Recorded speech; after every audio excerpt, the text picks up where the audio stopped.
Me llamo Clara Valenzuela.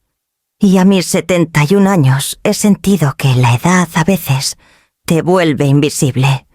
Pero en mi caso fue como si las paredes de mi propia casa me hubieran tragado entera. Durante 6 años desde que mi esposo Antonio falleció, he vivido en esta casa de 5 habitaciones que cruje, en las afueras de Valle del Sol, donde las sierras de Querétaro abrazan el horizonte. Es un lugar hermoso, pero la belleza puede ser cruel cuando no hay nadie con quien compartirla. Antonio llenaba cada rincón con vida, su radio sintonizado en boleros antiguos, sus botas resonando en el suelo, su risa que viajaba desde la cocina. Cuando murió, el silencio se convirtió en una criatura propia, asentándose pesado en las esquinas. Algunas mañanas preparaba café y ponía 2 tazas en la mesa, deteniéndome a medio camino. La segunda taza, mirándome como una broma cruel. Me mantenía ocupada con mi jardín, con libros apilados en torres desiguales, con los almuerzos ocasionales de la parroquia. Pero la verdad es que anhelaba voces, cualquier voz que no fuera solo la mía, murmurando por los pasillos. Por eso, cuando el teléfono sonó una tarde gris y escuché la voz de mi hijo Esteban al otro lado, mi corazón dio un salto antes de que supiera qué quería. Mamá dijo con un tono cortante pero agotado: «Las cosas han estado difíciles. Laura pidió el divorcio. Ya no tengo la casa. Tengo a los niños casi todo el tiempo y no tengo dónde quedarme. ¿Podemos venir contigo un tiempo?» Escuché ruidos apagados de fondo, mis nietos. Caleb y Lidia, sus voces altas con una mezcla de inquietud y preocupación. Mi pecho se apretó con algo que era alegría y miedo entrelazados. «Claro que sí», respondí rápido antes de que pudiera explicar más. «Esta siempre será su casa». El alivio en su suspiro casi me rompió. 2 días después, el silencio que me había perseguido durante años se quebró. La puerta principal se abrió de golpe y entró la vida. Caleb, arrastrando una maleta más grande que él. Lidia, aferradas a un conejo de peluche con una oreja medio mordida. Esteban siguiéndolos con los hombros hundidos de un hombre que había cargado demasiado por demasiado tiempo. La casa cambió casi de la noche a la mañana. Las risas resonaban por los pasillos. La televisión gritaba caricaturas que no había visto en décadas. Pequeños pies subían y bajaban las escaleras, sacudiendo el polvo de los pasamanos que no habían sentido tanta energía en años. Me sorprendí tarareando, mientras doblaba ropa, sonriendo mientras cocinaba. Una noche Caleb se sentó con las piernas cruzadas en la alfombra, pidiéndome que le contara una de las historias que solía contarle a Esteban a su edad. Lidia se acurrucó a mi lado con su conejo, los ojos abiertos, como si yo tuviera el mundo entero en mis manos. Y Esteban, aunque agotado, aunque distraído, se recostó en el viejo sillón de Antonio, tomando el té que preparé. Y por primera vez en mucho tiempo, sentí que éramos una familia cosida de nuevo. No sabía entonces que el sonido que tanto atesoraba sus voces, su presencia, pronto se volvería afilado, cortándome de maneras que el silencio nunca pudo. Al principio me dije que era natural la fricción de 3 generaciones apretadas bajo un mismo tejado. Esteban había pasado por un divorcio amargo, y traté de ser paciente con el filo en su voz. Pero empezó con cosas pequeñas de esas que parecen inofensivas hasta que se acumulan y pesan más que una piedra. Una mañana, mientras servía avena en platos para los niños antes de la escuela, Esteban estaba apoyado en la encimera con los ojos fijos en mis manos. «Mamá, deberías cortarte las uñas más seguido», dijo. «Se ven descuidadas». Miré hacia abajo. Mis uñas estaban un poco largas, tal vez, marcadas por la edad y con un leve rastro de tierra del jardín en las esquinas. Me reí murmurando que él había heredado mis mismas manos. Pero esa noche, sola en el baño, me senté bajo la luz cruda y las corté lo más corto que pude. La semana siguiente fue mi blusa, una de algodón azul claro que Antonio decía que combinaba con mis ojos. «Mamá, esa blusa te hace ver desaliñada». comentó Esteban ajustándose la corbata como si lo estuviera asfixiando. Tal vez es hora de que renueves tu guardarropa.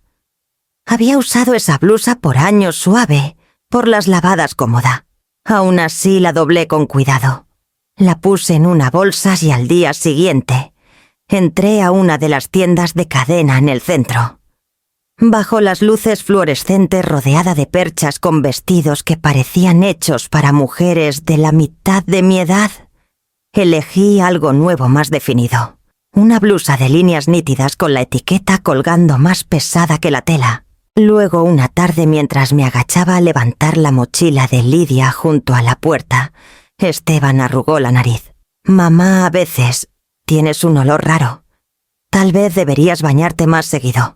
Lo dijo bajo, pero no tan bajo como para que Caleb no levantara la vista de sus tareas. Mis mejillas ardieron de vergüenza. Esa noche me tallé hasta que la piel me dolió el jabón de lavanda, espumando a mi alrededor como si pudiera lavar los años. A la mañana siguiente me levanté temprano para bañarme de nuevo, como si la frecuencia pudiera borrar lo que él decía notar. Me dije que tenía razón. Después de 6 años sola, tal vez me había descuidado, dejado que mis estándares se suavizaran. La casa se había vuelto demasiado silenciosa, y en ese silencio quizás me había vuelto descuidada. Sus comentarios, razoné, eran solo recordatorios para cuidarme mejor. Me estaba ayudando a su manera, pero los recordatorios no pararon. En la cena, si mi cuchara tocaba el plato demasiado fuerte, su mandíbula se tensaba. «Mamá, puedes masticar más despacio». «Es molesto». Si caminaba por el pasillo de noche rumbo al baño, suspiraba a la mañana siguiente. «Mamá, despiertas a los niños cuando andas. Trata de moverte más quedo». Incluso la tos que traía desde el invierno pasado, ese cosquilleo seco que no se iba, se convirtió en motivo de queja. Puedes toser en otro cuarto, molesta a todos. Así que aprendí a contener la respiración cuando venía la tos apretando el puño contra mi boca, hasta que los ojos me lagrimeaban. Aprendí a caminar de puntitas, a comer en silencio, a hacerme más pequeña en mi propia casa. Fue extraño lo rápido que me adapté. Como si la mujer que una vez estuvo orgullosa junto a Sica Antonio, que crió a Esteban a través de rodillas raspadas y exámenes universitarios, que construyó una vida ladrillo por ladrillo, se disolviera en alguien más por completo. Alguien que vivía con cautela como una invitada que se había quedado demasiado tiempo. Y aún así, cuando los niños reían o se subían a mi regazo, me aferraba a esos momentos como prueba de que valía la pena. Si las pequeñas correcciones eran el precio de su compañía, lo pagaría. Pero las correcciones seguían llegando cada vez más filosas, hasta que ya no pude distinguir si pretendían guiarme o borrarme.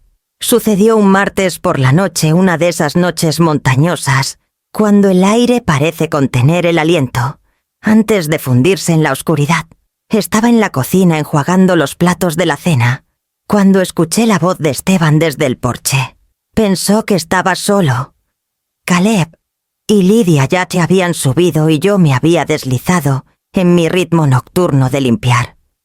La puerta mosquitera crujió mientras se apoyaba en el marco el teléfono pegado a la oreja. No podía distinguir con quién hablaba, pero su voz se filtraba baja al principio, luego más afilada así a medida que crecía su frustración. «No soporto estar aquí», murmuró. «Es insoportable vivir con ella. Es repugnante». El plato se me resbaló de las manos al fregadero con un golpe sordo. El agua salpicó mi blusa, pero apenas lo noté. La voz de mi hijo, mi pequeño, al que arrullé durante fiebres. El hombre cuyo primer traje planché, antes de sus entrevistas de trabajo, me describía como si fuera una molestia, una presencia insoportable. Me quedé congelada escuchando mientras continuaba. Todo lo que hace me irrita. Cómo mastica, cómo tose, cómo huele. Me siento atrapado aquí, pero no tengo otra opción hasta que me recupere. Cada palabra pesaba más que la anterior. Mi piel se erizó no por la corriente que se colaba por la puerta, sino por la vergüenza que se extendía como fuego.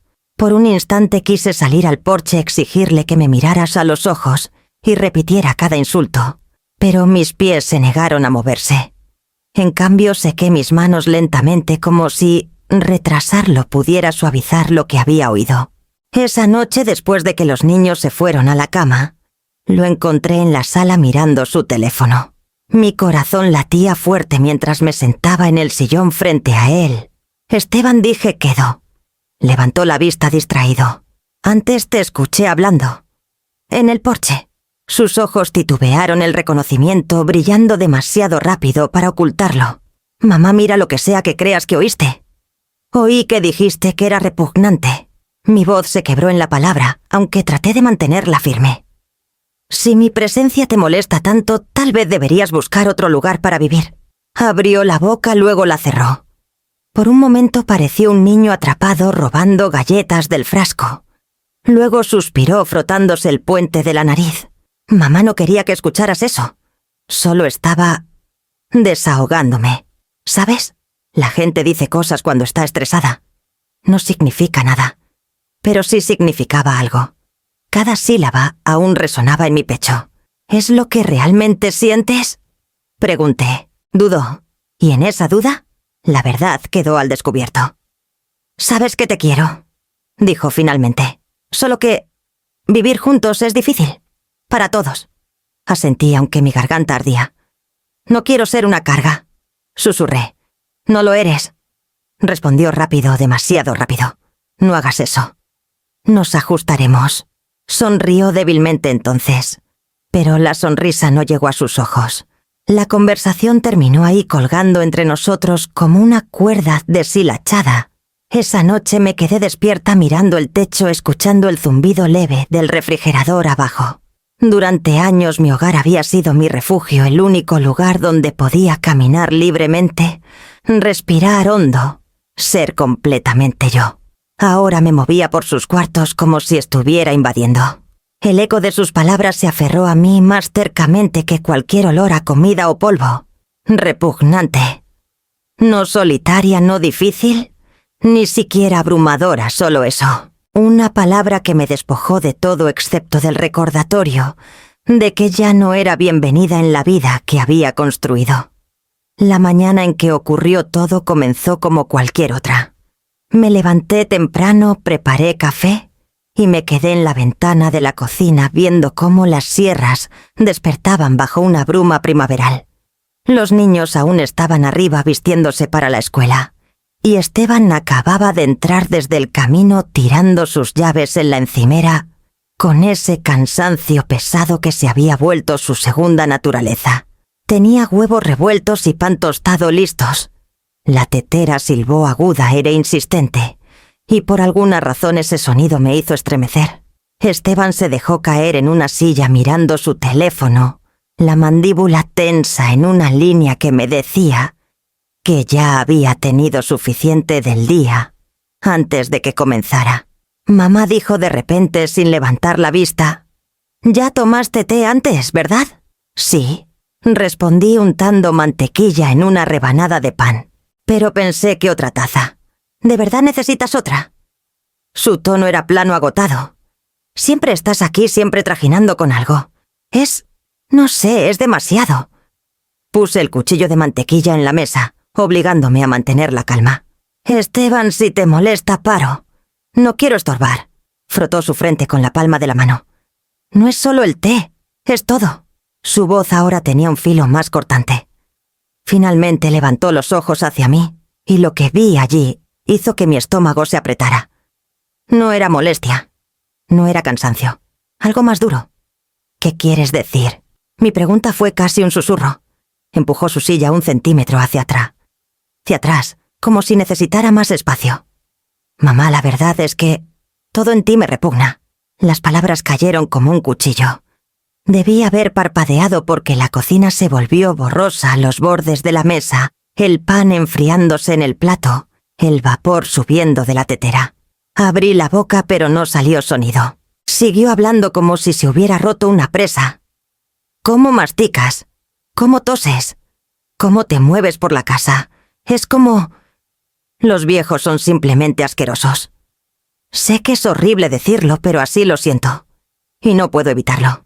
Por un momento el único sonido fue el silbido de la tetera detrás de mí. Alcancé a empagarla mi mano moviéndose automáticamente, agradecida por la distracción de hacer algo normal. Por dentro sentía que me encogía plegándome hacia adentro. Mi propio hijo, el niño al que había cuidado y protegido del mundo, me decía que mi existencia lo repugnaba. Me obligué a enderezarme aunque mi voz temblaba. «¿De verdad lo dices, Esteban?», gimió arrastrando la mano por su rostro. «Mamá, no me haga sentir peor. Sé que es cruel. Sé que eres mi madre. Pero no puedo cambiar cómo me siento cuando estás cerca. Es instinto. Lo siento». Asentí lentamente como si estuviéramos hablando del clima. Mis manos encontraron el borde de la encimera, apretándolo bastante fuerte como para dejar marcas de media luna en mis palmas. Por fuera traté de mantener la calma, pero por dentro algo frío e inamovible se asentó.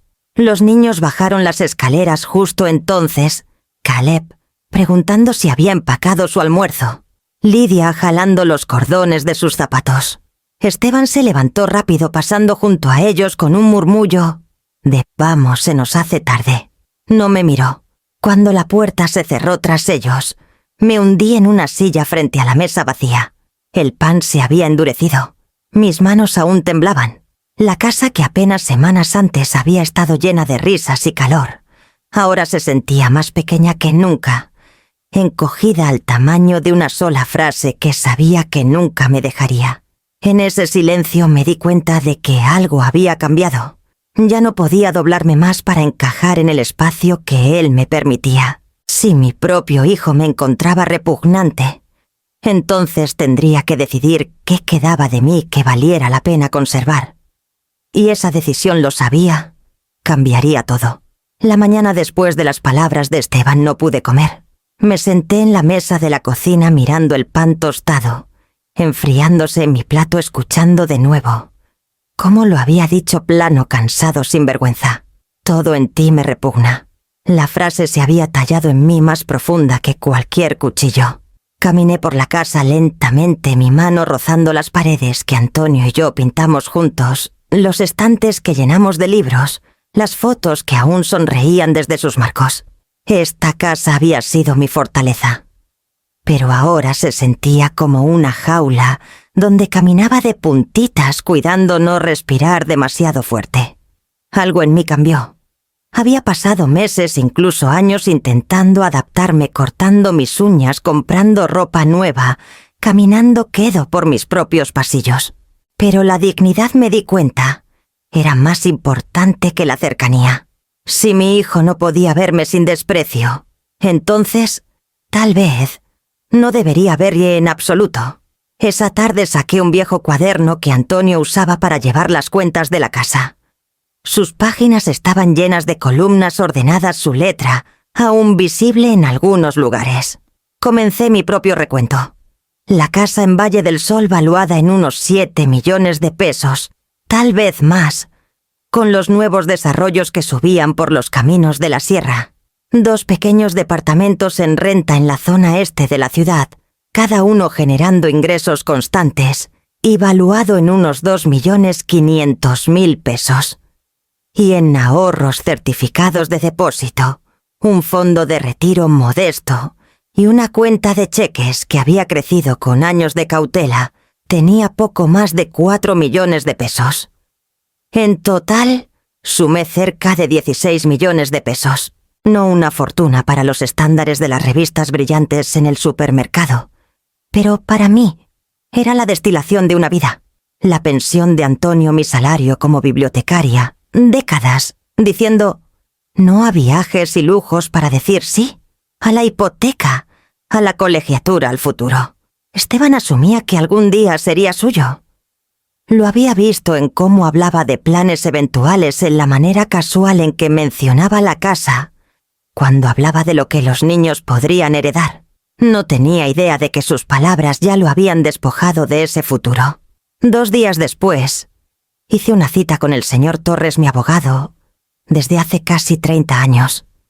Su oficina estaba en un edificio de ladrillo antiguo en el centro de esos, con escaleras que crujen y paredes llenas de diplomas.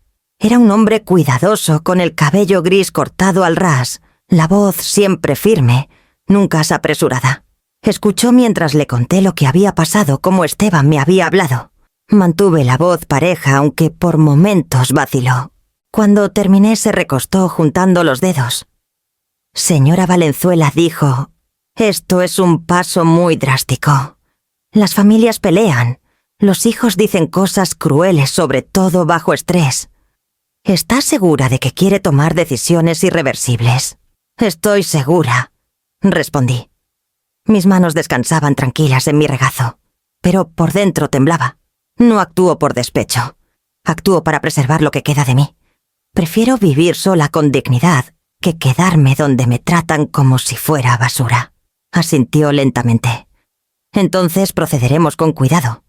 Puedo organizar valuaciones, preparar documentos y asegurar que cualquier transferencia sea segura.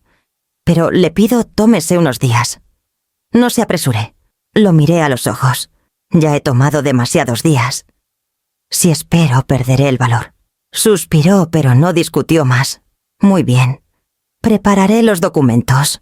Necesitará firmar en persona y programaremos tasaciones. Una vez que se completen las ventas tendrá opciones. Sí, dije, quedo levantándome de la silla. Y esta vez serán mías. Por las noches, después de que la casa se volvía silenciosa, me sentaba en mi escritorio con una libreta y una pluma fuente que Antonio me regaló en nuestro 40º aniversario. Intenté escribirle a mi hijo. Querido Esteban, comenzaba el primer borrador. Para la tercera línea ya estaba tachando frases, emborronando la página. Me rompiste con tus palabras. Lo taché. Te quiero, pero no puedo quedarme. Tachado de nuevo. Cada intento se sentía mal, demasiado crudo, o demasiado indulgente, demasiado afilado, o demasiado suave. Escribí 10 versiones en total, el cesto llenándose de papeles arrugados. En una suplicaba, en otra acusaba. En varias le decía que volvería algún día. Nada era cierto, no ya. Para el final de la semana mi mano estaba calambrada y mi corazón se sentía vaciado. La carta que finalmente aparté era sencilla, reducida al hueso. Cómo me repugnas, he decidido darte lo que querías, mi ausencia. No me busques, no esperes nada. La casa y todo lo que imaginaste heredar se fueron conmigo. Adiós, mamá. Se sentía brutal, pero la honestidad a menudo lo es. Doblé la página y la metí en un sobre sin sellarlo, como si una parte de mí aún rezara por cambiar de opinión. Mientras las palabras se drenaban de mí por las noches, los días se llenaban de trámites. Les dije a los niños que estaba ocupada con papeles y lo aceptaron fácilmente. Esteban no lo notó en absoluto. A través de los contactos del señor Torres, encontré compradores dispuestos a pagar en efectivo por ventas rápidas. Claro, la urgencia tenía su costo. La casa que Antonio y yo compramos por 1 millón de pesos en 1975, valuada en 7 millones en el mercado, accedí a venderla por 6 millones. Los departamentos, cada uno valuado en 2.500.000, los firmé por 2 millones cada uno. 3 semanas se volvieron un torbellino de firmas, notarios e instrucciones susurradas a agentes que nunca preguntaron por qué quería salir tan rápido. Los compradores eran hombres en trajes impecables que hablaban con cortesía, pero me miraban como si fuera una anciana desesperada por liquidez. Tal vez lo estaba. En el banco pedí transferencias en cheques de caja, distribuyendo los retiros en varios días para no levantar preguntas. La cajera, una joven con el cabello recogido en un moño apretado, sonrió cálidamente mientras deslizaba los cheques por el mostrador. No sabía que con cada papel estaba cortando lazos, no solo con propiedades, sino con una vida. Por las noches soñaba con Antonio. En una visión estaba en la puerta de la cocina con los brazos cruzados viéndome empacar. ¿Estás segura, Clara?, preguntaba. Quería decirle que no estaba segura de nada. Pero la verdad era clara: quedarme sería aceptar la humillación como el ruido de fondo de mis últimos años. El 21º día el señor Torres puso un montón de documentos frente a mí en su oficina. «Está hecho», dijo deslizando la última escritura para que la firmara. «Ha liquidado casi todo. Lo que queda está bajo su control. Mi control». La frase se atoró en mi garganta. Firmé de todos modos, mi mano finalmente firme. Esa noche, de vuelta en la casa, guardé la carta de despedida en el cajón superior del escritorio de la cocina, junto a un juego de llaves que ya no planeaba usar. Durante años había guardado palabras, me había recortado más pequeña, intentado ser menos carga. Ahora las palabras que quedaban no podían recortarse más. Pasé el dedo por el sobre por las leves marcas de mi pluma. Había tachado «Te quiero» 9 veces. En la 10ª solo dejé «Adiós». Una vez finalizadas las ventas no había vuelta atrás. La casa aún estaba a mi alrededor, pero ya me sentía como una inquilina esperando que el dueño apareciera con una orden de desalojo. Me moví por cada cuarto con intención, recogiendo lo que necesitaba, dejando lo que no, intentando no pensar en los ecos de la vida que Antonio y yo construimos juntos. El primer paso fue el mobiliario. No quería que Esteban pensara que había desaparecido en un arranque de rabia. Quería que entendiera que esto era deliberado, controlado. Llamé a una compañía de mudanzas discreta recomendada por el señor Torres. «Lleven solo lo que está marcado», le dije al gerente, un hombre de voz suave, llamado Daniel, que no hacía muchas preguntas. Marqué los artículos, la televisión, el estéreo, la computadora portátil que usaba, algunos electrodomésticos de cocina y recuerdos personales. Todo lo demás, camas, estanterías, el sillón donde Antonio solía dormir la siesta, lo dejé atrás. Quería que el vacío hablara más fuerte que cualquier nota. En el banco dividí mis retiros con cuidado. La mayor parte de los ingresos, 14.200.000 pesos, después de ventas y honorarios, se convirtieron en cheques de caja. Pedí diferentes denominaciones, no quería llevar un solo papel que pudiera perderse fácilmente. Una parte la transferí a una nueva cuenta que abrí a mi nombre en una cooperativa de crédito en San Miguel de Allende, recomendada discretamente por mi hermana Irene. Aún así, dejé una cuenta más pequeña abierta en Valle del Sol, con 1 millón de pesos.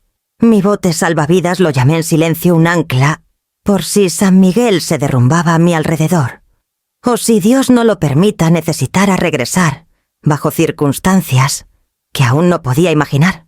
Cerrar los servicios, las pólizas de seguro, incluso la suscripción al periódico, se sintió como borrarme línea por línea. La empleada de la compañía eléctrica tecleó mi cancelación con la eficiencia de alguien que lo había hecho miles de veces. «¿Dirección de reenvío?», preguntó sin levantar la vista. No dije. Mi voz era firme. Esa noche doblé ropa en una sola maleta reducida a lo esencial. Jeans, suéteres, unos vestidos para la iglesia, una camisa de franela vieja de Antonio que no podía dejar. En una bolsa de lona metí el sobre con los cheques de caja, mi pasaporte, el acta de nacimiento y un álbum de fotos delgado, de los niños cuando eran pequeños. Compré el boleto en efectivo en la estación de autobuses Valle del Sol a San Miguel de Allende, solo ida. El agente, un joven con expresión aburrida, deslizó el boleto por el mostrador sin preguntas. Para él, era solo otra mujer mayor viajando sola. Para mí esa anonimidad era libertad. El día antes de partir caminé por el jardín una última vez.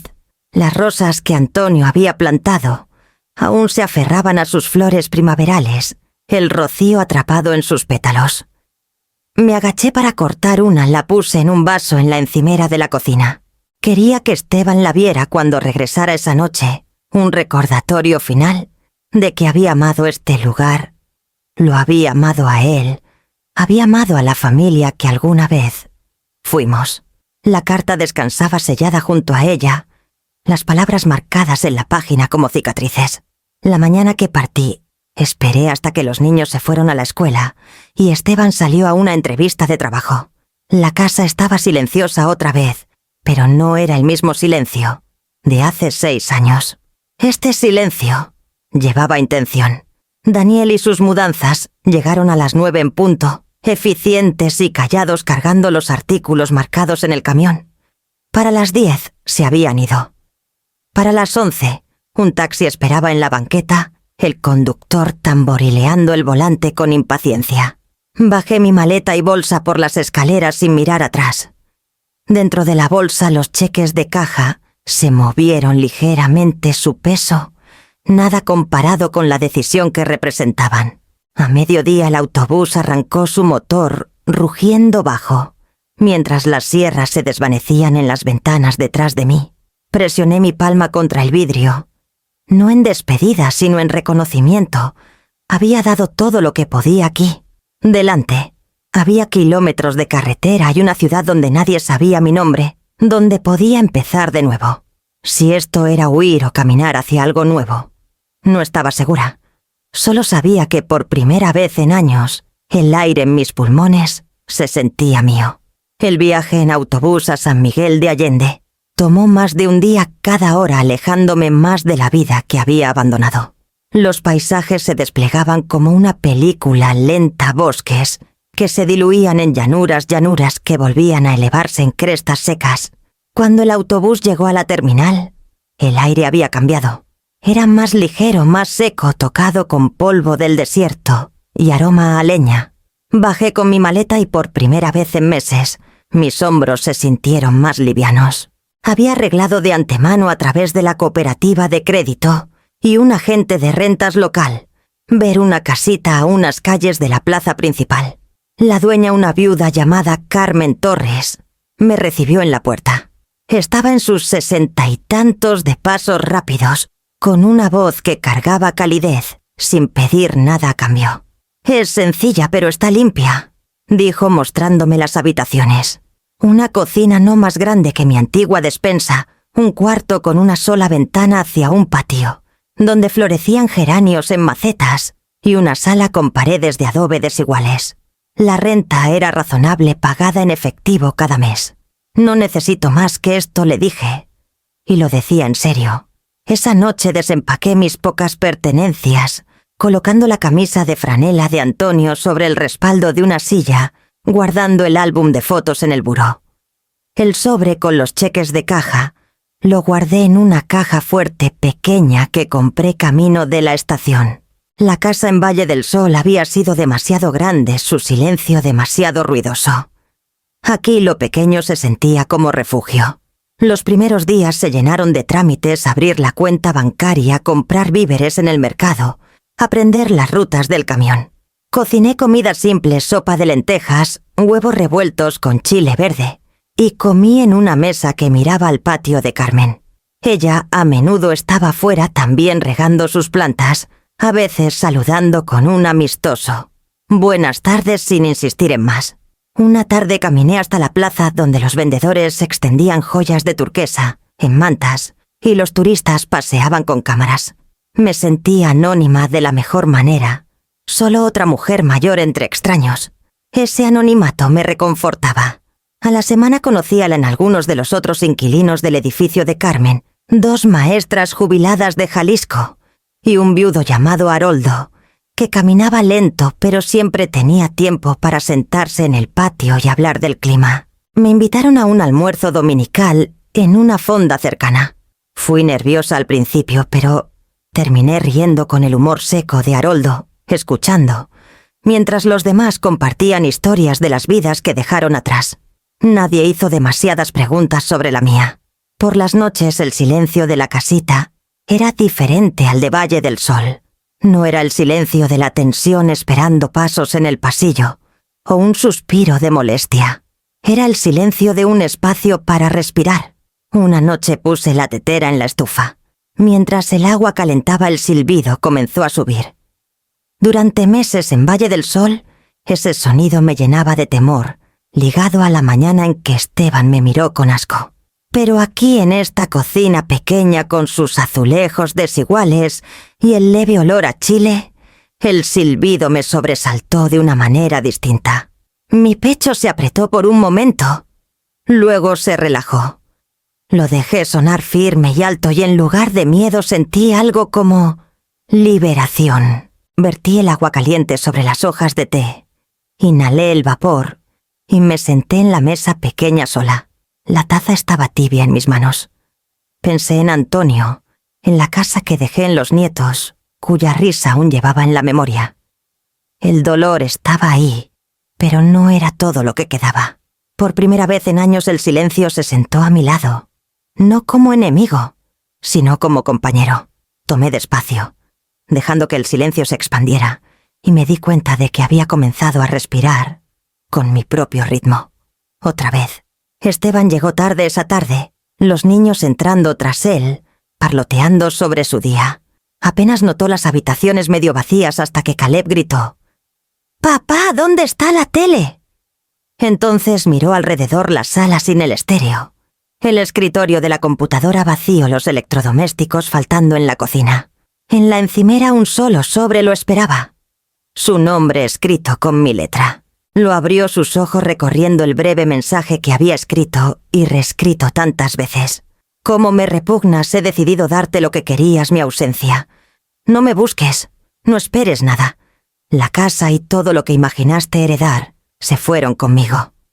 Adiós, mamá». El papel tembló en su mano. Lo leyó de nuevo como si repetir pudiera cambiar las palabras. Caleb tiró de su manga preguntando qué decía la nota, pero Esteban la arrugó y la metió en su bolsillo, el rostro pálido. Fue al cajón del escritorio buscando escrituras, documentos bancarios, cualquier cosa que probara lo que había dejado atrás. No había nada. La casa estaba vendida. Los departamentos idos. Los ahorros de su madre esfumados. La herencia en la que confiaba barrida en silencio. Esa noche apenas habló con los niños.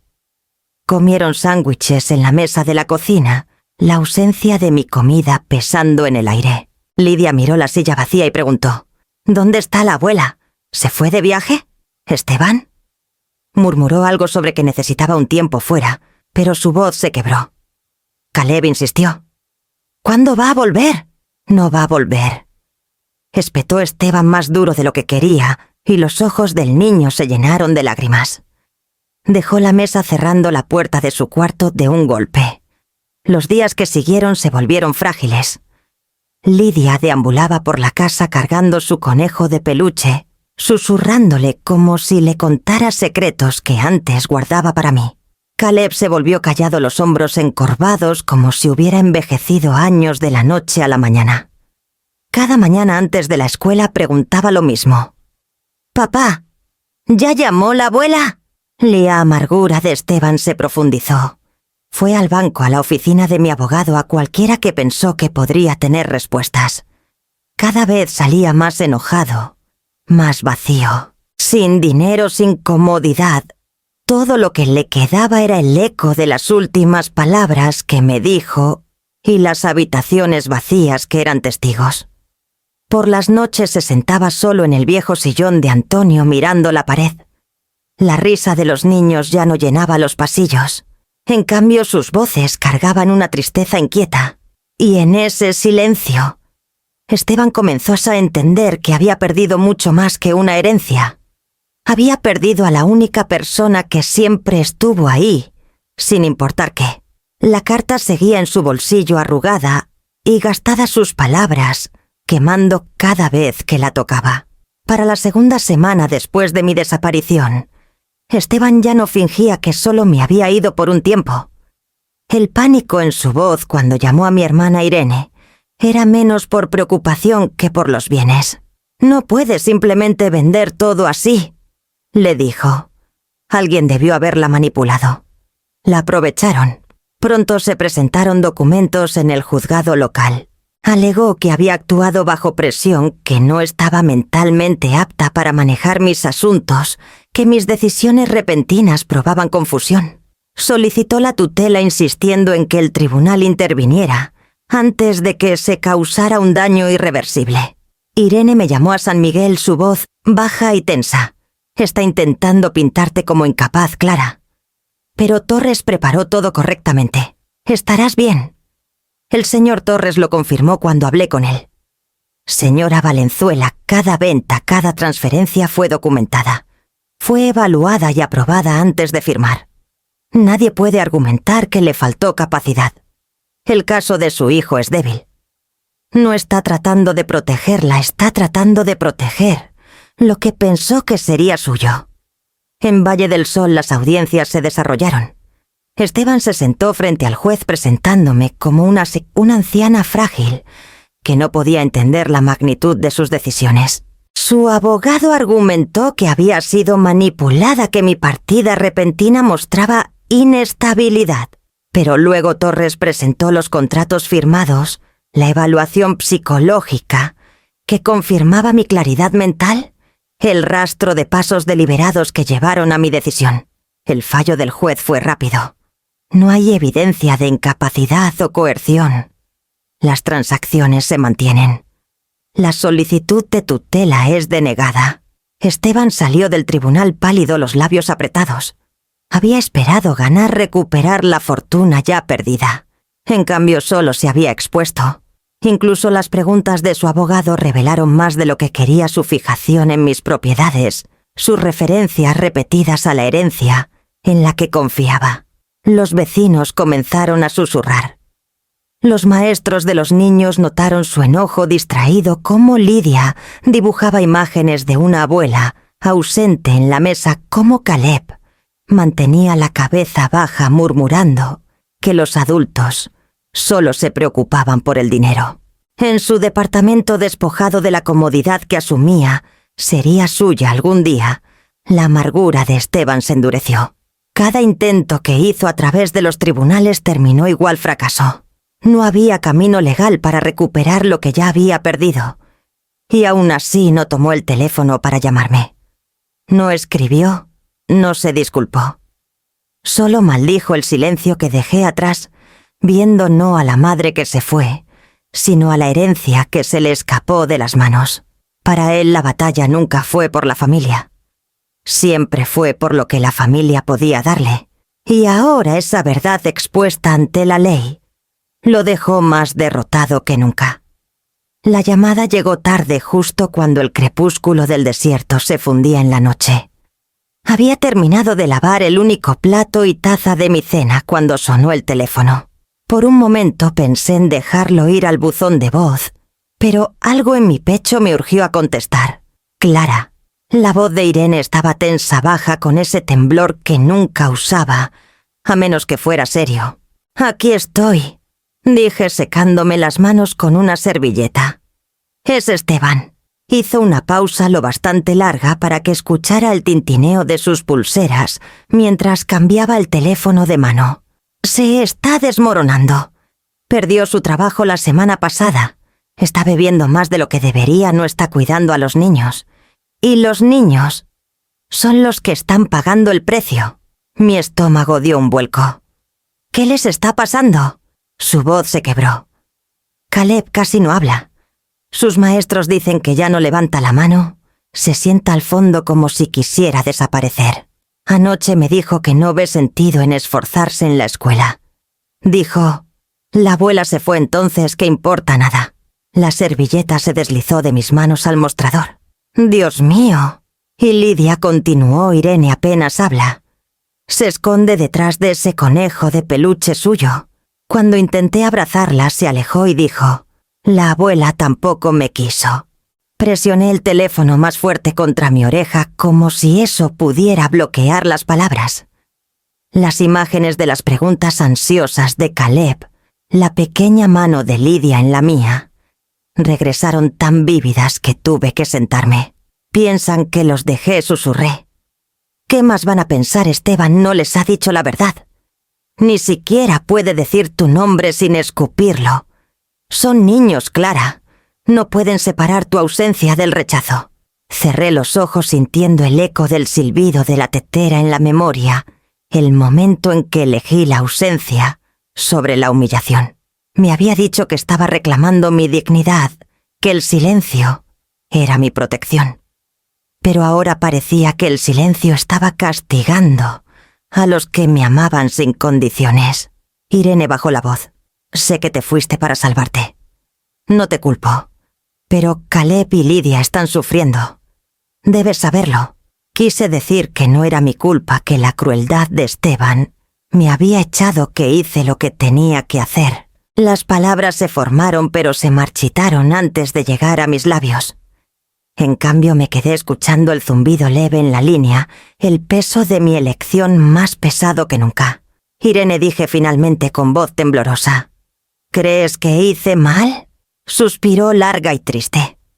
Creo que hiciste bien en dejarlo a él, pero los niños no entienden de bienes y males. Solo sienten quién está y quién no. Cuando la llamada terminó me senté en la mesa pequeña de mi casita, la noche del desierto, colándose por la ventana abierta. Los geranios en el patio de Carmen se mecían con la brisa ajenos a mi tormento. Había luchado tanto por reclamar el respeto, por probar, que no aceptaría la humillación. Y aún así los inocentes estaban sangrando por eso. Miré la foto de Caleb y Lidia que había puesto en la esquina del espejo. Sus rostros brillaban con confianza, abiertos y sin reservas. Presioné mis dedos contra el vidrio. La dignidad me había salvado. Pero, ¿de qué servía sobrevivir si significaba que su risa se había apagado en silencio? Esa noche el sueño no llegó. Me quedé despierta escuchando el silencio, preguntándome si el silencio alguna vez, mi escudo, se había convertido ahora en el arma más afilada en mi mano.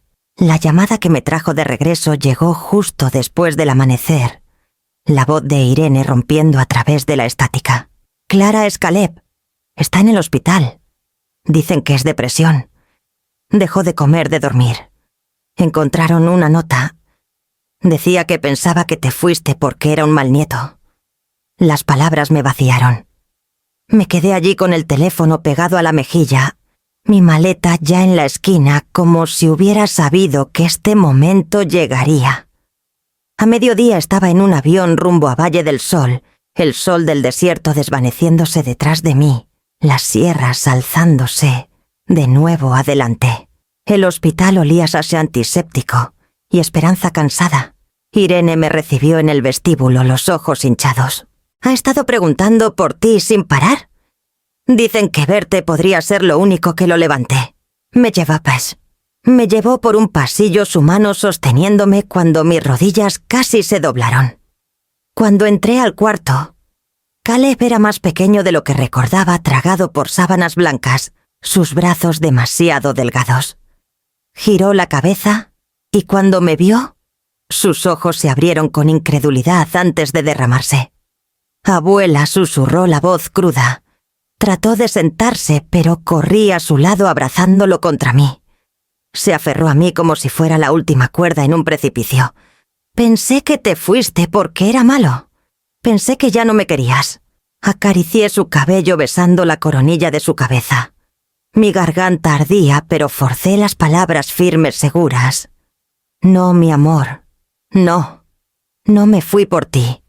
Eres el mejor nieto que alguien podría soñar. Me fui por tu papá. No por ti. Nunca por ti. Se apartó lo justo para mirarme buscando grietas en mi rostro. Entonces, ¿por qué no me lo dijiste? Porque pensé que el silencio era más seguro. Porque creí que alejarme me protegería sin herirlos. Las respuestas bullían dentro de mí, demasiado pesadas para los hombros frágiles de un niño. En cambio, tomé su mejilla. Debí habértelo dicho, Caleb. Lo siento mucho. Pero debes creerme, nunca dejé de quererte. Ni por un segundo. Sus lágrimas empaparon mi blusa. ¿Te extrañé tanto? Todos los días. Yo también a ti, susurré. Mi corazón latía contra su sien como intentando verter fuerza en él. Lidia entró al cuarto con Irene. Se quedó al pie de la cama apretando su conejo de peluche. Sus ojos eran grandes, cautelosos, como si temiera que pudiera desvanecerme si se acercaba demasiado. Abuela, dijo suavemente. Abrí mi brazo invitándola. Subió a la cama con cuidado, acomodándose a mi otro lado, su pequeño cuerpo rígido al principio, luego derritiéndose en mi abrazo, cuando no la solté. Pensé que ya no nos querías, admitió apagada contra mi hombro. Oh, pequeña, dije acercándose a ambos niños. Ustedes son la razón por la que sigo respirando. Son la razón por la que volví. Nunca piensen que me fui por ustedes. Me fui porque no podía soportar cómo me trataba tu papá. Pero nunca dejé de quererlos. El agarre de Caleb se apretó como si temiera que pudiera escaparme entre sus dedos. ¿Te quedarás esta vez? Miré sus ojos, tanto dolor para 12 años, y sentí el peso de la elección presionando. Me había ido para proteger mi dignidad. Ahora había regresado porque su inocencia había sido arrastrada al fuego que solo destiné para Esteban. Los besé a ambos y los sostuve hasta que su respiración se estabilizó, prometiendo en silencio que ningún niño mío volvería a dudar de su lugar en mi corazón. La cafetería del hospital olía ligeramente a café quemado y guisados recalentados. Llevaba una bandeja con una taza de papel con té, pero mis manos temblaban tanto que apenas podía evitar derramarlo. Esteban había pedido hablar conmigo a solas. Ya estaba en una mesa en la esquina, desplomado en la silla de plástico. Un hombre deshilachado en los bordes. Su barba estaba desigual, su camisa arrugada, y sus ojos cargaban el cansancio gris de noches sin descanso. Me senté frente a él, la distancia entre nosotros afilada como una navaja. Por un largo momento ninguno habló. Revolví mi té aunque no tenía intención de beberlo. Finalmente, Esteban se inclinó hacia el adelante, los codos en la mesa. La voz baja.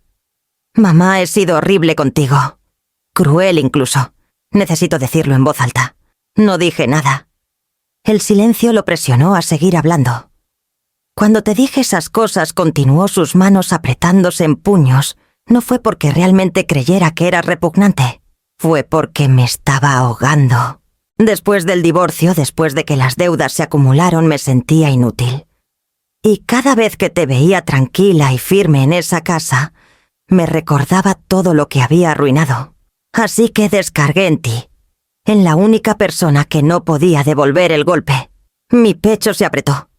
Hiciste más que descargar, Esteban. Me arrancaste pedazos. Cerró los ojos brevemente como si no pudiera soportar mirarme. Lo sé. Y la verdad es, el dinero lo empeoró. Seguía pensando, si lo pierdo todo, al menos tendré la herencia de mamá. Al menos los niños la tendrán. Ese pensamiento me ayudó a pasar algunas noches. Entonces, cuando vendiste todo, cuando desapareciste, sentí que el suelo se desvanecía bajo mis pies. Su voz se quebró en la última palabra. Se frotó el rostro avergonzado. Pensé en tu dinero como una garantía, y te traté como un obstáculo para obtenerlo. Estaba cegado por la codicia.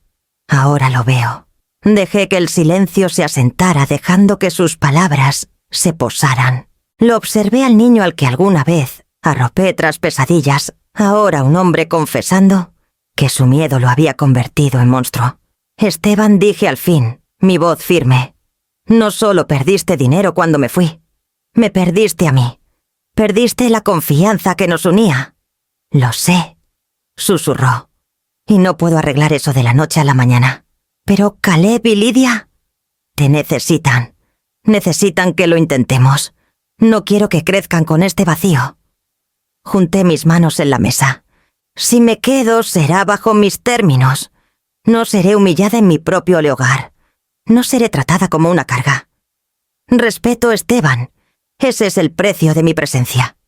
Asintió rápido, la desesperación grabada en su rostro. Lo que sea, lo que digas, también debes entender.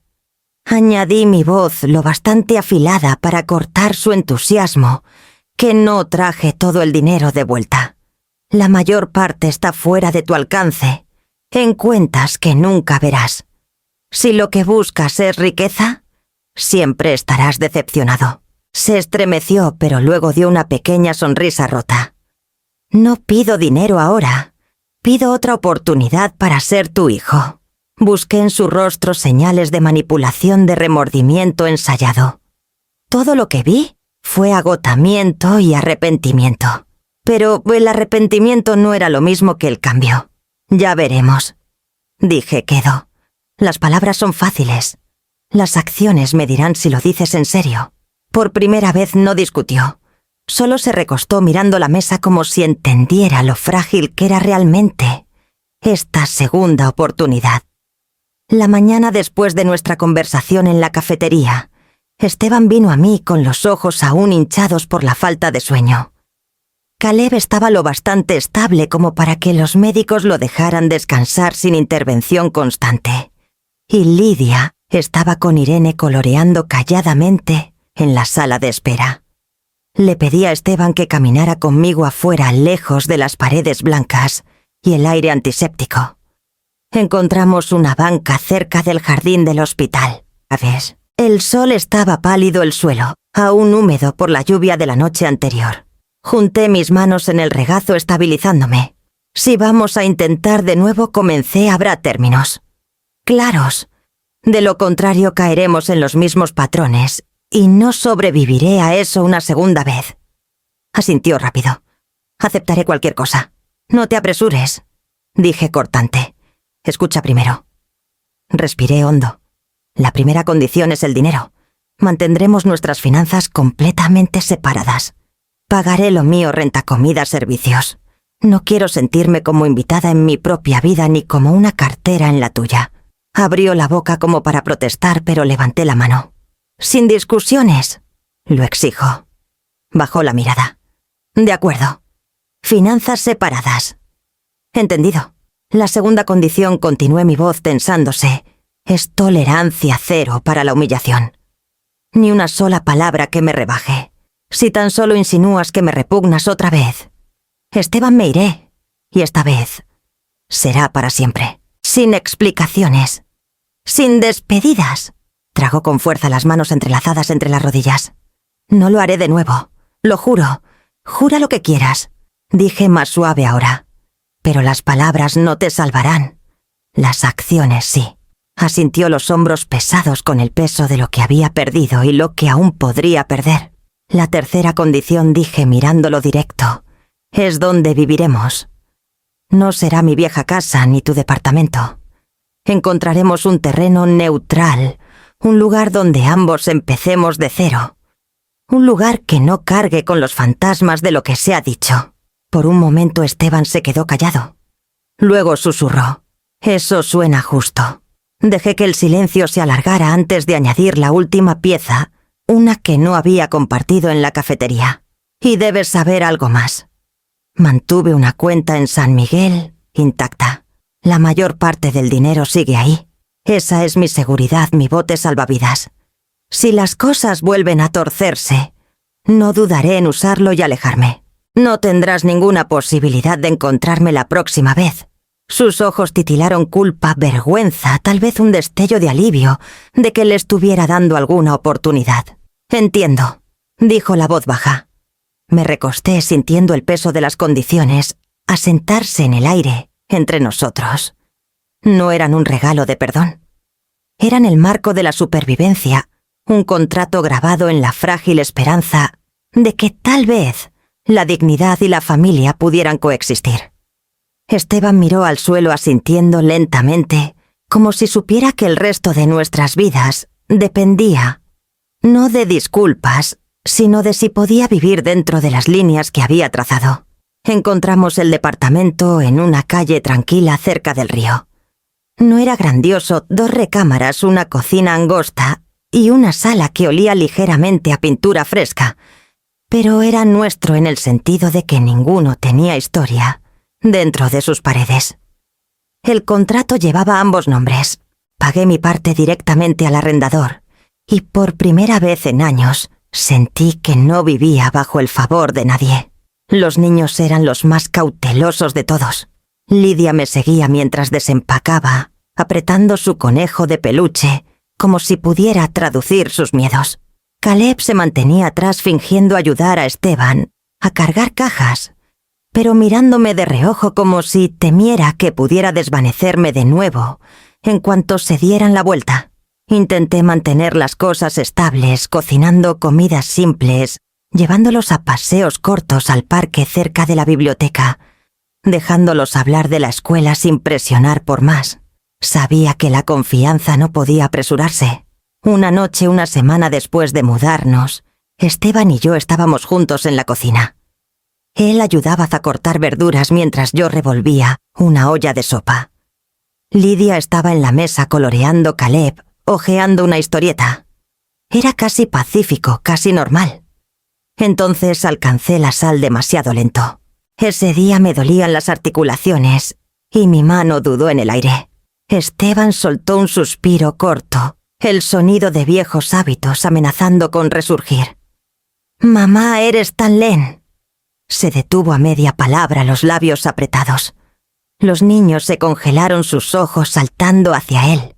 Me giré para enfrentarlo completamente.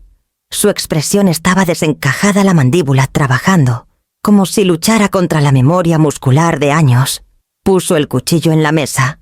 Levantó ambas palmas en rendición. «Lo siento. Iba a decir algo que no debía. No lo quise decir. Perdóname». El aire en la cocina pareció cambiar. Caleb bajó su historieta lentamente, estudiando a su padre, como si lo viera a través de una nueva lente. El agarre de Lidia en su conejo se suavizó. Esteban dio un paso más cerca, la voz baja pero clara, para que ambos niños escucharan. Lastimé a su abuela con palabras que nunca podré retirar. Le prometí que no lo haría de nuevo. Esta noche casi fallé, pero me detuve, y quiero que ambos me vean hacerlo mejor. No esperaba que lo dijera en voz alta, especialmente no frente a los niños. Por un momento solo sostuve su mirada midiendo la sinceridad. No estaba pulida. No era para presumir. Era torpe y cruda, y por eso sonaba verdadera. Asentí una vez. «Gracias por detenerte. Eso importa». La sopa hervía detrás de nosotros, llenando la habitación con el olor a caldo y zanahorias. Lidia bajó de su silla y envolvió sus pequeños brazos alrededor de mi cintura. Abuela no terminó la palabra mala. «No, pequeña», dije suavemente acariciando su cabello. «No la terminó». Caleb dejó su historieta y cruzó la cocina. Se paró entre su padre y yo, mirándonos a ambos. «Entonces, ¿de verdad estás intentando, papá?» Esteban se agachó a la altura de su hijo, el rostro pálido pero firme. «Sí, Caleb, estoy intentando. Y si alguna vez me ves olvidar, quiero que me lo recuerdes». «¿Puedes hacer eso?» Caleb lo estudió por un largo momento. Luego asintió. «Está bien». La olla se desbordó entonces, rompiendo la tensión. Me moví rápido para levantarla de la estufa, y Esteban se puso a mi lado para ayudar esta vez, sin rastro de irritación. Mientras nos sentábamos a comer, los niños miraban entre nosotros, los hombros menos tensos, las voces un poco más libres. La confianza aún era frágil, como vidrio balanceado en el borde de una mesa. Pero esa noche, por primera vez, vi un destello de fe en sus ojos, que tal vez las palabras podían romper, pero también podían detenerse, antes de cortar demasiado profundo. Los días en el nuevo departamento encontraron un ritmo más lento y firme de lo que me atreví a esperar. Las comidas llegaban a la misma hora. La hora de dormir tenía sus rituales de nuevo, y el aire ya no estaba cargado de tensión tácita. Incluso las cosas pequeñas, el roce de las sillas, el tintineo de los platos sonaban más ligeras. Una noche, mientras nos sentábamos alrededor de la mesa con platos de guisado, noté que Caleb comía sin encorvar los hombros. No lanzaba miradas a mí o a su padre esperando una palabra lo bastante afilada para cortar el aire. En cambio, nos contó sobre un proyecto de ciencias en la escuela, su voz subiendo de entusiasmo mientras describía cómo él y un compañero habían hecho un volcán modelo. Lidia escuchaba con los ojos abiertos ocasionalmente, pinchando su puré de papas como si también pudieran erupcionar. Esteban escuchaba sintiendo, incluso sonriendo, aunque la sonrisa cargaba el cansancio de un hombre aún aprendiendo a llevarla. No interrumpió. No corrigió.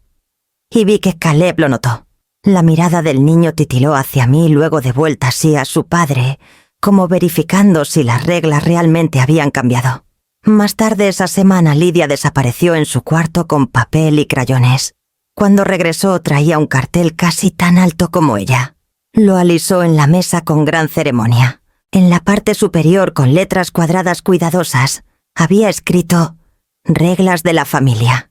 Debajo, en trazos desiguales de crayón rosa y verde, Las había listado: no insultar, no gritar, pedir perdón rápido, el respeto primero. Había dibujado 4 figuras de palitos sonriendo en la parte inferior, etiquetadas con su letra temblorosa: papá, abuela, Caleb, yo. Incluso el conejo de peluche tenía una esquina posado junto a su figura con orejas caídas. Esteban miró el cartel por un largo momento. Su nuez de Adán se movió al tragar. Eso está muy bien, Lidia. Deberíamos colgarlo donde todos podamos verlo. Ella sonrió radiante y corrió por cinta adhesiva, pegándolo en el refrigerador. Caleb fingió quejarse de su dramatismo, pero se quedó después junto al refrigerador trazando las letras con el dedo. Para mí el cartel golpeó más profundo que cualquier tribunal o contrato. Era prueba de que los niños estaban observando, no solo escuchando disculpas, sino viendo si el respeto vivía en nuestras acciones. Sus ojos más que los míos serían los jueces de si el cambio era real. Esa noche, después de que los niños se fueron a dormir, me quedé en el fregadero de la cocina enjuagando platos. Esteban se apoyó en la encimera con los brazos cruzados. Miró hacia el refrigerador donde colgaba el cartel de Lidia. «Tiene razón», dijo suavemente. «No quiero fallar en eso otra vez». Mantuve mis manos en el agua sin querer dejar que mi voz traicionara cuánto me inquietaban esas palabras. «No se trata solo de no fallar», dije. «Se trata de asegurarte de que nunca tengan que preguntarse si el respeto es temporal». Asintió con los ojos bajos. Por una vez no discutió ni prometió demasiado. Solo dejó que el silencio se mantuviera, y eso en sí mismo era una especie de progreso.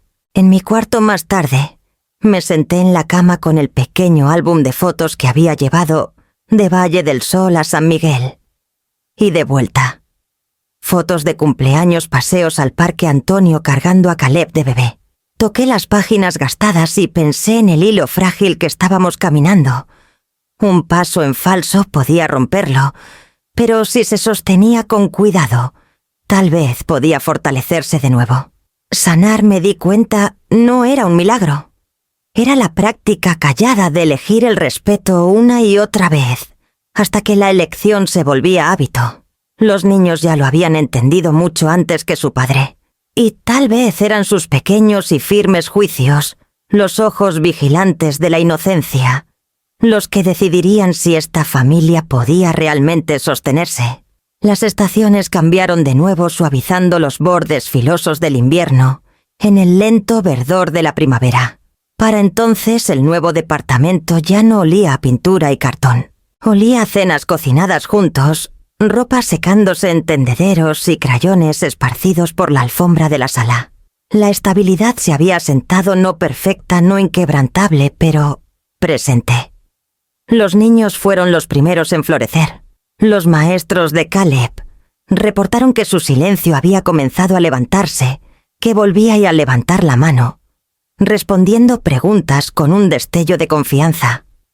Lidia se volvió más valiente, insistiendo en mostrar su cartel de reglas de la familia a cada visita que cruzaba la puerta, como si fuera una proclama de quiénes nos habíamos convertido. Su risa, alguna vez sofocada, ahora fluía libre, resonando por las habitaciones, con un sonido que temía nunca volver a escuchar. Esteban cumplió su palabra más a menudo que no.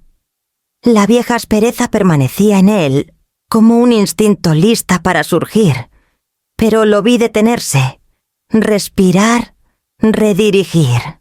A veces atrapaba mi mirada cuando lo hacía, como pidiendo un reconocimiento silencioso. Le daba un asentimiento cuando lo merecía, nada más. Un elogio dado con demasiada facilidad habría hecho el esfuerzo superficial. Permanecí cautelosa. Mantuve mi cuenta en San Miguel intacta, un bote salvavidas sin tocar. Solo mi nombre estaba en los documentos, solo mi llave. Abría la caja donde descansaban los papeles. La libertad no era algo que pudiera arriesgar a perder de nuevo. Cada noche, después de que los niños dormían y la casa se volvía silenciosa, escribía en mi diario. Algunas entradas eran cortas, listas de pequeños triunfos, notas sobre el dibujo de un dragón de Lidia que parecía sospechosamente un perro, o el orgullo de Caleb, por una calificación en un examen. Otras noches, las palabras fluían más pesadas girando alrededor del peso de lo que había pasado. Una noche escribí una línea que se quedó conmigo. La riqueza puede despilfarrarse, pero la dignidad protegida se convierte en legado. La subrayé 2 veces. Durante décadas creí que mi legado para Esteban sería el dinero que Antonio y yo ahorramos las propiedades que construimos ladrillo por ladrillo. Pero ahora entendía que la verdadera herencia no se medía en pesos. Estaba en los límites que establecí, el respeto que exigí, las lecciones que mis nietos llevarían a sus propias vidas. Con ese pensamiento, arreglé algo que debía haber hecho mucho antes. Silenciosamente a través del señor Torres, establecí cuentas para la educación de Caleb y Lidia. Depósitos mensuales de mis fondos en San Miguel fluían directamente a esas cuentas sin pasar por Esteban.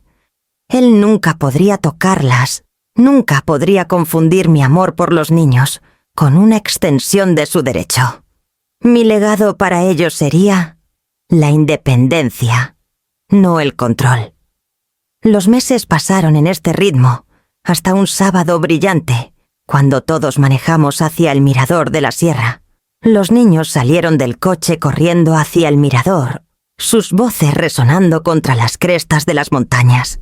Esteban caminaba más despacio, cargando una canasta de picnic. Parecía más pequeño contra el paisaje humilde de alguna manera. Me quedé un poco apartada por un momento, dejando que el viento rozara mi rostro.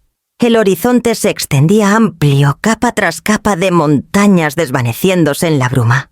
Pensé en Antonio en San Miguel, en el hospital donde Caleb se aferró a mí. Pensé en la noche en que las palabras de Esteban me vaciaron en la cocina. Y luego pensé en este momento, la risa llevada por la brisa a la fuerza de mi propia espalda, sin doblarse por la humillación. Mejor sola con dignidad que juntos en la deshonra. Esa verdad me había llevado a través del exilio del silencio del regreso. Seguiría siendo verdad por el resto de mis días. Cerré mi diario en mi regazo, la tinta aún secándose en la página, y lo guardé de nuevo en mi bolsa. Caleb me llamó entonces, su voz alta y ansiosa, Lidia, agitando ambos brazos en el aire para acercarme. Caminé hacia ellos firme y sin prisa, cada paso una elección. Las montañas fueron testigos silenciosos, mientras me unía a su risa, llevando adelante no dinero ni propiedades, sino el único legado que no podía despilfarrarse, el límite que había establecido y la dignidad que había reclamado.